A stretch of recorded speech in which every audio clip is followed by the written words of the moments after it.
Our question, therefore, to Mr. Odinga is what further definition of government to government would he be seeking if a contract signed between a state-owned enterprise in Saudi Arabia and one in UAE and a state ministry in Kenya is not government to government?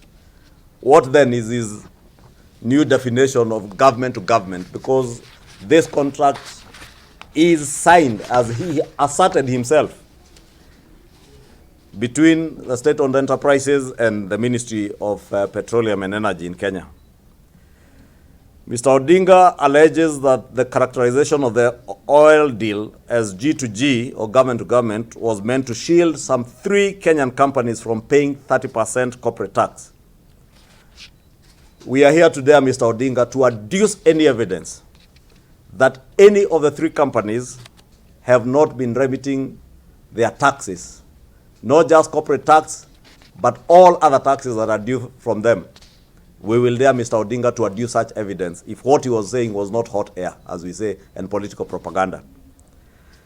But also maybe for the benefit of Mr. Odinga and his ilk, the 3 companies, that is Gulf Energy, Galana Oil, Kenya Limited, and Oryx Energies Limited, are not agents of the Kenya government and are not doing logistics on behalf of the Kenya government.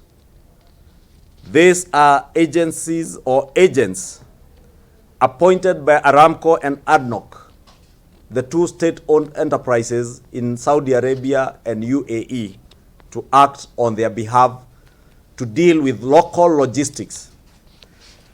And indeed, since Mr. Odinga is in the oil industry business, he is aware that these 3 companies, even under the old OTC system, they were the leading companies in oil importation in this country. And indeed, 80% of all the oil that was imported into this country was being done, even under the old system, by these 3 companies.